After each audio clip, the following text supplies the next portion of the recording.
O desembargador aposentado Sebastião Coelho divulgou um vídeo após sua visita a Felipe Martins, preso político do ministro Alexandre de Moraes. O desembargador relatou que Martins se encontra bem de saúde e disse: "E ele está com ânimo muito elevado, a consciência limpa das pessoas inocentes. Aqueles que têm a consciência pesada, até pelas injustiças que estão praticando, que respondam perante a Deus." Sebastião Coelho explicou que vai aguardar até segunda-feira para que alguma decisão seja tomada no processo, apontando: "Processualmente, eu vou aguardar até segunda-feira, que é o último dia de trabalho no Poder Judiciário. Se o juiz que está com o caso do Felipe não decidir, na terça-feira eu pretendo fazer uma live e mostrar tudo o que está acontecendo no processo. Não vou deixar pedra sobre pedra. Vocês podem aguardar por isso."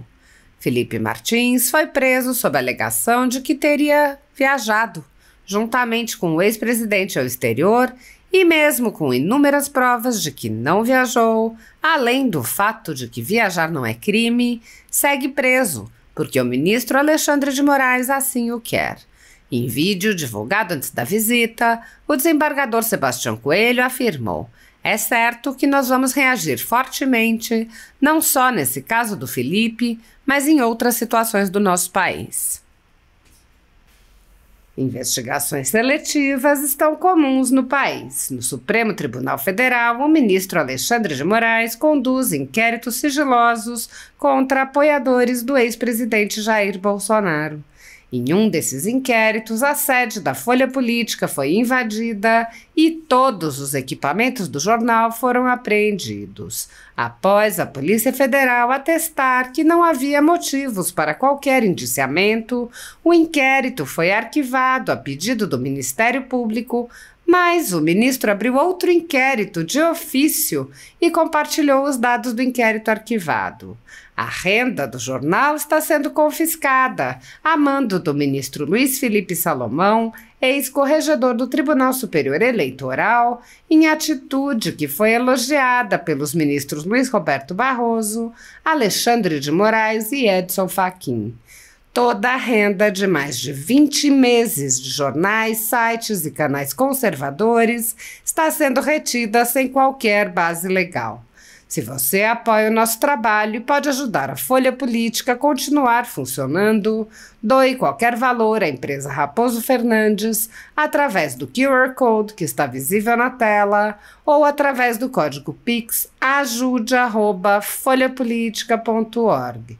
Caso não utilize Pix, há a opção de transferência bancária para a conta da empresa Raposo Fernandes, disponível na descrição deste vídeo e no comentário fixado no topo. Há mais de 10 anos, a Folha Política vem mostrando os fatos da política brasileira, enfrentando a espiral do silêncio imposta pelo cartel midiático que pretende controlar o fluxo de informações no Brasil. Pix ajude@folhapolitica.org. Assista. Olá pessoal, boa noite. Como eu informei a vocês mais cedo, eu passei a tarde com o Felipe Martins. Conversamos sobre a vida, sobre tudo que era necessário, né? Quero tranquilizar os familiares, especialmente os pais que estão à distância e os amigos, que o Felipe está ótimo, com aparência ótima, está tudo bem com ele na prisão, depois daquela nossa intervenção, que vocês sabem do que eu estou falando, não é? E ele está com ânimo muito elevado, assim, é a consciência limpa das pessoas inocentes, né? Aqueles que têm a consciência pesada, até pelas injustiças que estão praticando, que respondam perante Deus. Processualmente, eu vou aguardar até segunda-feira, que é o último dia de trabalho no Poder Judiciário. Se o juiz que está com o caso do Felipe não decidir, na terça-feira eu pretendo fazer uma live e mostrar tudo o que está acontecendo no processo. Não vou deixar pedra sobre pedra. Vocês podem aguardar por isso, tá bom? Então, um bom fim de semana para todos, Deus abençoe e até uma próxima oportunidade, quem sabe com notícias melhores. Paz. Olá pessoal, bom dia. Eu estou chegando aqui no Complexo Médico Penal de Pinhais, no Paraná, para fazer uma visita pessoal ao Felipe Martins, tratar dessa situação absurda que ele está vivendo, e depois dessa visita eu dou a notícia para vocês, tá bom? Mas é certo que nós vamos reagir fortemente, não só nesse caso do Felipe, mas em outras situações do nosso país, tá bom, pessoal? Um bom dia a todos e até mais tarde. Mas o que não é natural são algumas situações que têm acontecido envolvendo o nosso Poder Judiciário ou até o organizador das nossas eleições. Veículos de comunicação ou canais sendo censurados, não há outra palavra, estou falando de censurados pelo Tribunal Superior Eleitoral, porque no entendimento destes acabam defendendo, na verdade, os valores que não interessam ao momento ou a um candidato preferido, que a impressão é essa. Nós temos que ter uma certa neutralidade nas instituições. É isso que faz com que a democracia ela se mantenha, ela seja sustentável. Mas essa neutralidade no Brasil atual acabou. O Tribunal Superior Eleitoral tem mostrado que tem um lado, escolheu um lado, o que é lamentável. A Jovem Pan sofrendo censura, uma comentarista que saiu da ditadura cubana para trabalhar no Brasil, está sendo censurada no Brasil. Canal Brasil Paralelo, sofrendo censura prévia. O tribunal está impedindo que seja publicado um documentário que foi produzido. Não foi publicado ainda, deputado Pompeu. Censura prévia. Isso é digno dos piores regimes que esse planeta já explorou. Não está correto. Nós estamos diante de um processo, de certa forma, revolucionário em curso. Estamos em meio a ele e não percebemos. Nenhum regime autoritário foi instaurado do dia para a noite. Os livros de história nos resumem em uma linha, mas aquilo é sempre o ato derradeiro. Sempre há uma construção longa, às vezes até institucional, sobre isso, que é o que a gente está testemunhando aqui. Há pouco um ministro do Supremo disse que eles eram os editores da sociedade. Agora a gente vê o Tribunal Superior Eleitoral agindo como editor mesmo, inclusive praticando esta censura prévia ao Canal Brasil Paralelo. E isso é decorrente da omissão do Poder Legislativo, do Senado, da Câmara dos Deputados, que não exerce o seu poder, a sua prerrogativa de fazer o contraponto e vê, testemunha e aceita o agigantamento de um poder ou de um anexo, agora sendo protagonista social. E o pior, isso não vai parar. Hoje é conveniente para alguns, mas isso não vai parar. Para concluir, presidente, um paradigma, um princípio, quando é quebrado, ele não se auto-reconstrói. Aqueles que aplaudem, a grande imprensa que aplaude, parlamentares que hoje aplaudem, amanhã serão as vítimas deste processo. Um processo, sim, malditamente revolucionário, e hoje ilustrado por um tribunal que exatamente foi criado como uma resposta a uma revolução e deu uma revolução de 30. Nós precisamos preservar a nossa democracia, e só é possível preservando a liberdade, sobretudo a liberdade de expressão, que está sendo assassinada pelo Tribunal Superior Eleitoral. Muito obrigado, presidente. Bom dia a todos. Bom dia. Infelizmente não irei arriscar o meu espanhol, mas acredito que, segundo a dica do meu amigo Eduardo Bolsonaro, falando devagar, todos poderão entender a nossa mensagem. Para mim é uma honra estar aqui, a convite da deputada Maria Celeste. Adorei o seu discurso, parabéns. É disso que precisamos, não somente no Brasil, na Argentina, mas em vários países aqui da América Latina e do mundo. Queria agradecer a Deus também por me permitir estar aqui hoje representando o meu país, Fui eleita pelo estado de Santa Catarina, que muitos argentinos conhecem, inclusive Canasvieiras pertence à Argentina, não sei se vocês sabem, né? A praia de Canasvieiras. E a minha frase de campanha foi pronta para o combate. Pronta para o combate. Porque para enfrentar La Casta é preciso firmeza e coragem. E minha frase continua de pé. Eu fui chamada de louca, de brigona, mas isso não me amedronta. Os loucos podem fazer coisas incríveis. Bolsonaro foi chamado de louco antes de assumir e depois que virou presidente. Trump, a mesma coisa. E Milei, que vocês sabem, que teve uma campanha intensa de difamação também. Não posso iniciar o meu discurso sem antes cumprimentar o deputado Eduardo Bolsonaro, que tem feito um trabalho incrível, não só no Brasil, mas em todo o mundo, e fazendo conexões em diversas partes do mundo para criar um exército de contra-revolucionários que vão enfrentar o vírus mais perigoso que nós temos hoje contra a civilização ocidental, que é o vírus da revolução. Seja ela woke, socialista, comunista, ela se retroalimenta. E eu tenho certeza que nós vamos parar esse vírus. Também cumprimentar os meus outros colegas deputados que estão aqui, deputado Marcel Van Hatten, deputado Rodrigo Valadares.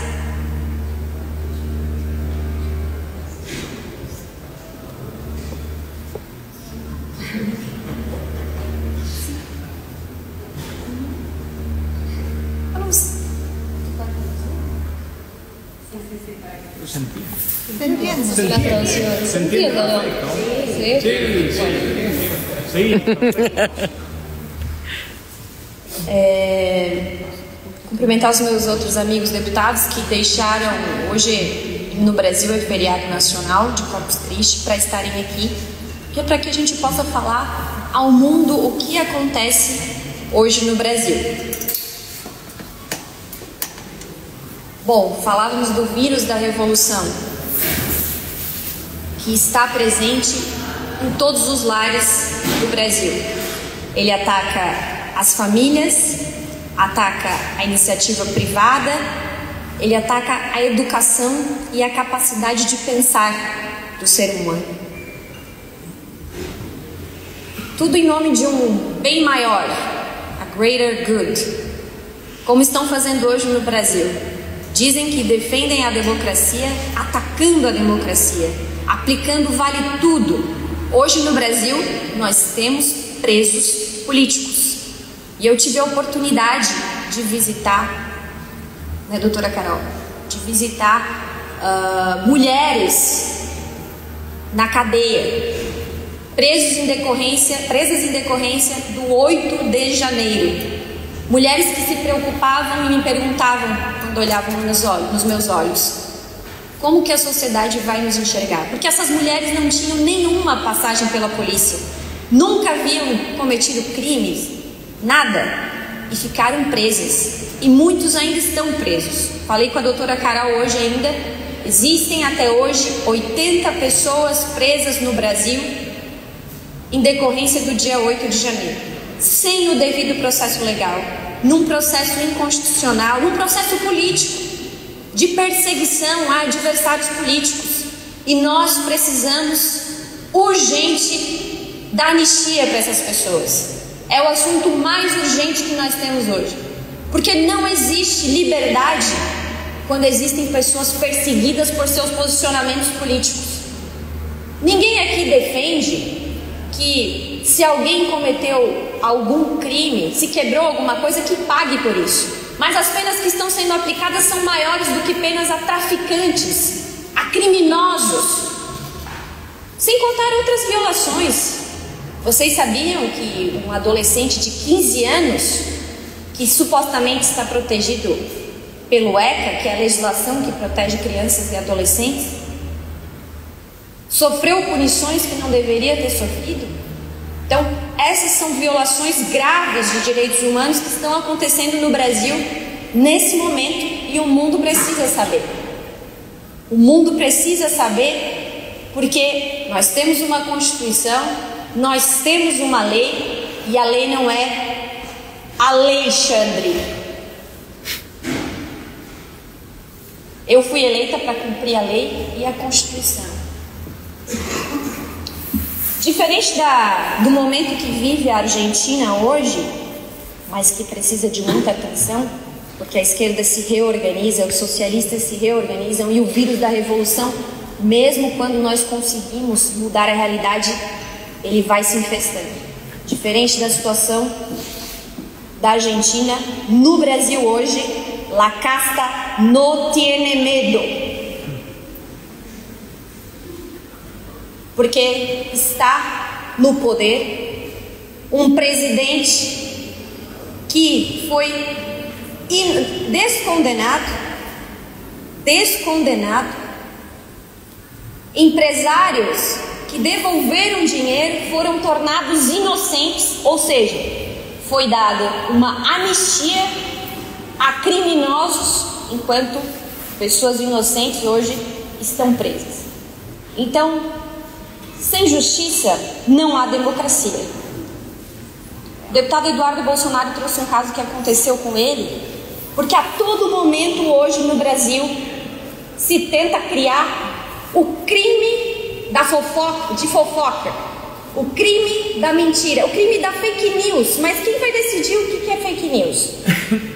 O regime totalitário do Lula? Quem vai definir o que é fake news? Nós conseguimos barrar 2 vezes na Câmara dos Deputados, no Parlamento, na Câmara e no Senado,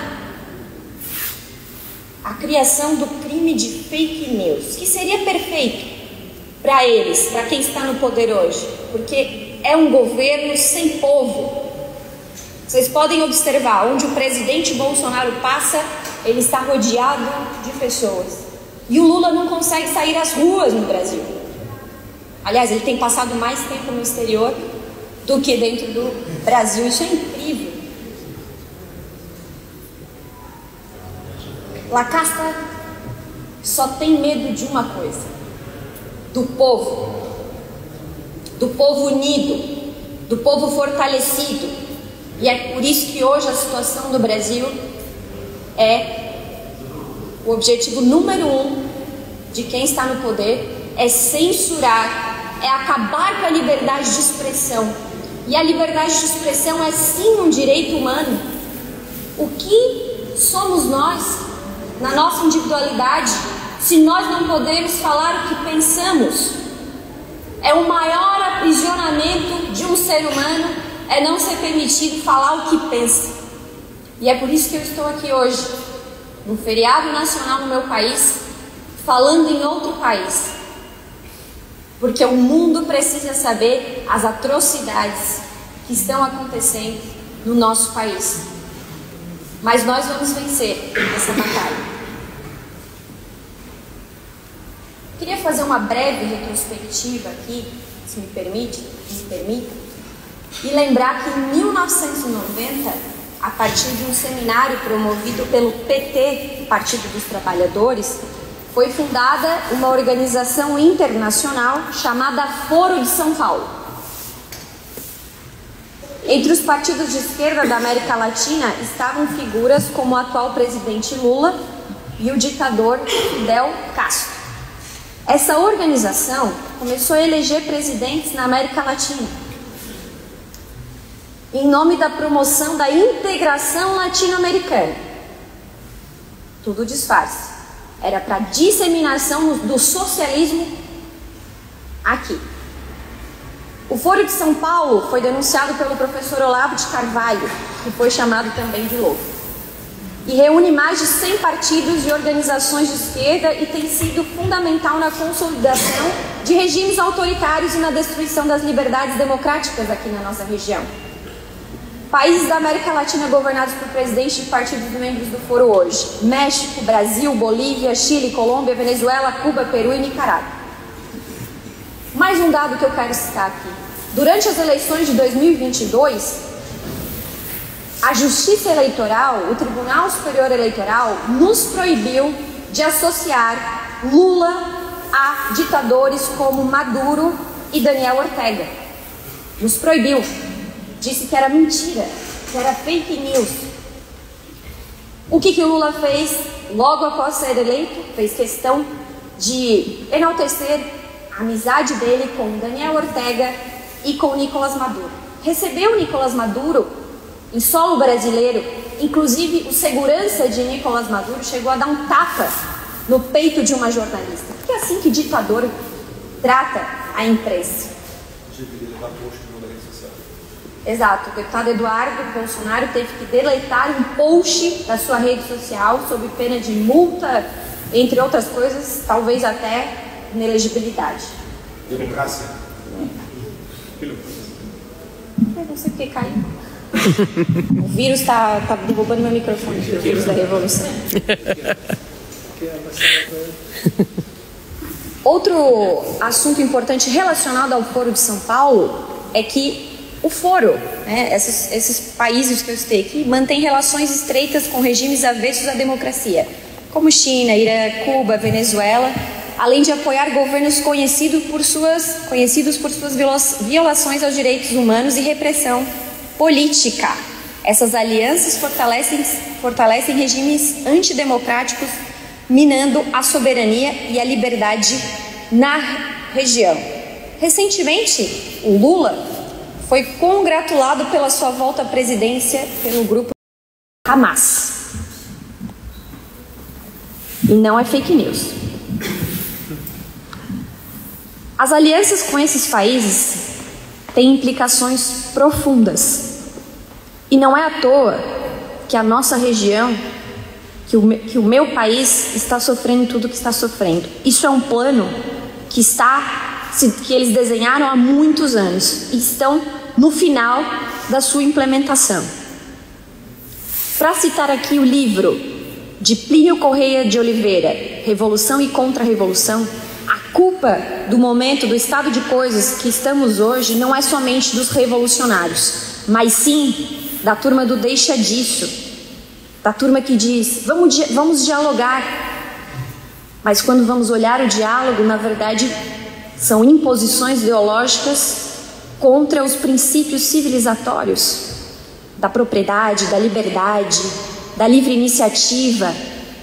Então, os semi-contra-revolucionários e os revolucionários de marcha lenta servem à revolução tanto quanto os revolucionários ou até mais, porque vem com uma roupagem de como se fossem de direita, a favor, muitas vezes, a favor do diálogo.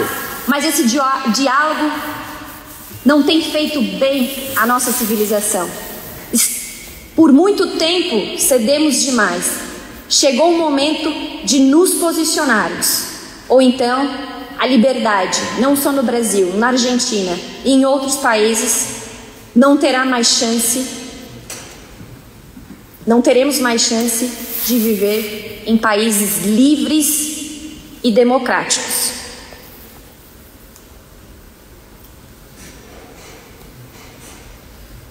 O modelo adotado hoje no Brasil é o mesmo adotado na Venezuela.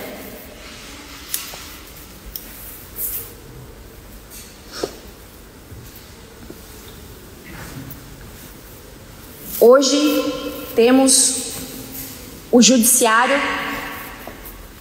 protegendo o governo Lula em várias decisões. Isso também aconteceu na Venezuela. Por isso precisamos estar cada vez mais unidos, atentos e vigilantes, porque a nossa liberdade foi conquistada por pessoas de coragem ao longo do tempo, mas deixamos isso por políticos que se aliam não com o país que os elegeram, mas sim com la casta. E por isso precisamos combater isso dia a dia e queria pedir a todos que não desistam da liberdade. Jamais. Como disse aqui, a liberdade de expressão, o poder falar, o poder pensar, a capacidade de pensar de cada indivíduo é importante. Viva a liberdade!